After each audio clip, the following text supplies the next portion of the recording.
Hey, Aaron here. I was talking about UJAM Cinedream the other day on a short, and I realized that I didn't show you what it sounds like. Got called out by Michael N277. I don't know your username, Michael, but you were right. Let's listen to what it sounds like because it is really cool. I'm going to mute myself after I tell you a little bit of stuff. So, first of all, Cinedream, here it is. It's a weird thing. You don't just play it like a regular synth, right? There are patterns and there are phrases and there are selectors for patterns and phrases. So you can see the keyboard on the screen here. From C0 to C1, these octaves select these common phrases, and they're usually pretty simple.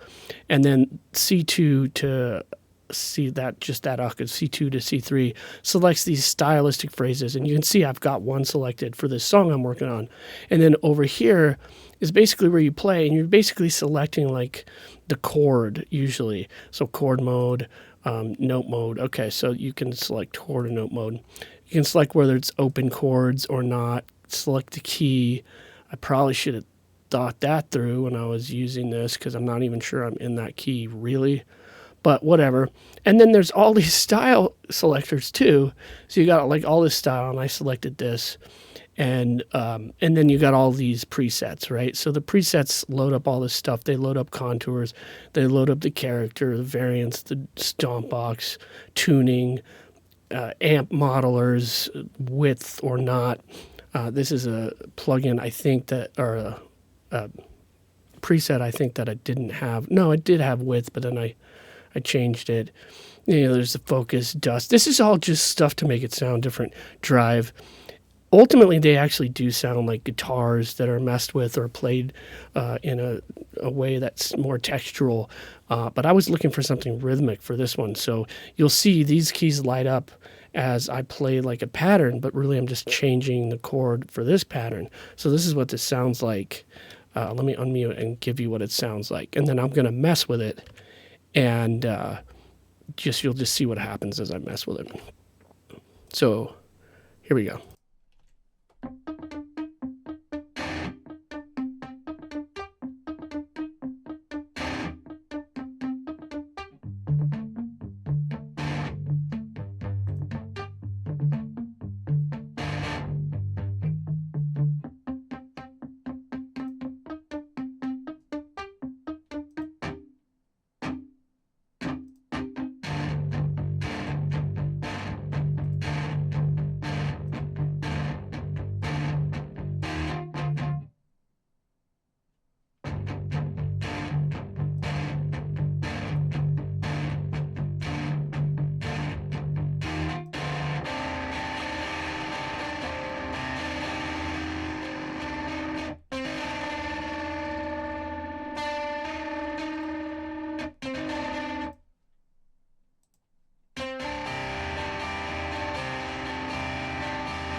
Notice that when I changed the preset, all of the style choices changed.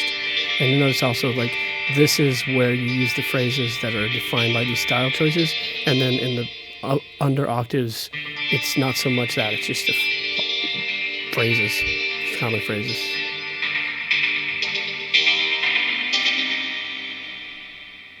Boom.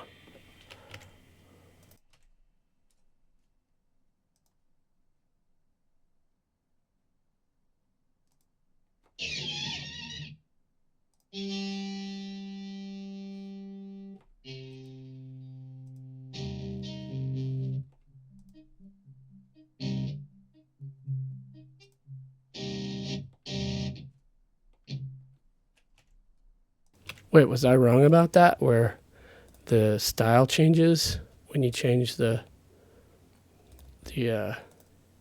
okay, it just picks the style.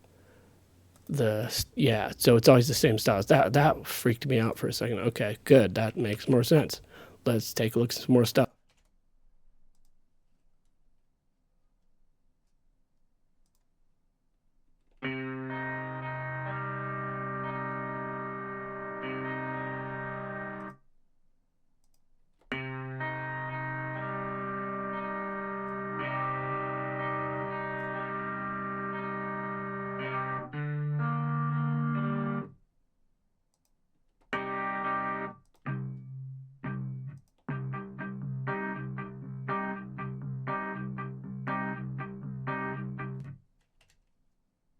Okay, I get it more now.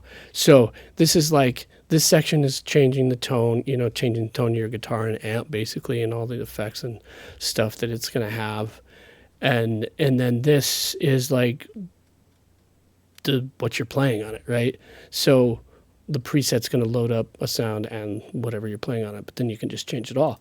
And then this, I haven't even tried the instrument tab yet. Let's just try it. Let's see. Let's pick another thing here. Pads, Astral Stranger, and see. I'm gonna mute myself again.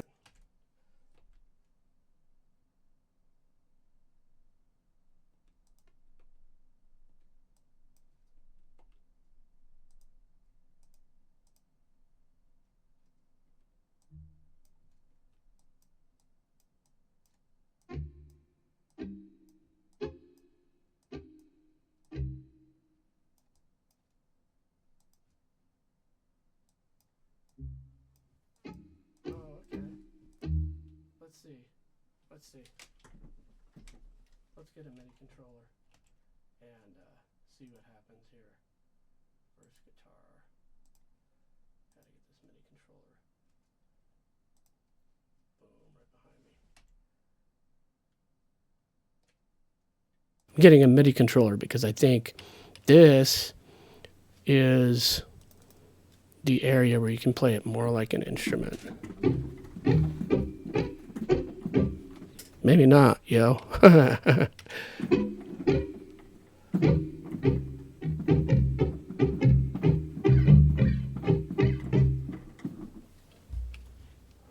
That's so weird.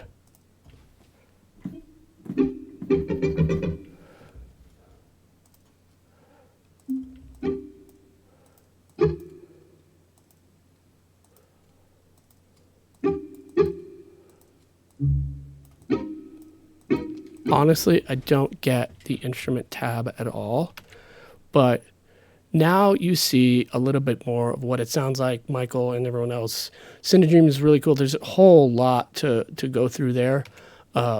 Just way too much to do in a short video, but yeah, I like it. It made me make a whole song already, and I'm going to play with it a lot more. It's really, really good for textural stuff, but it sounds like a guitar is doing the textural stuff rather than a synth. So that's the whole point of it. Okay, bye.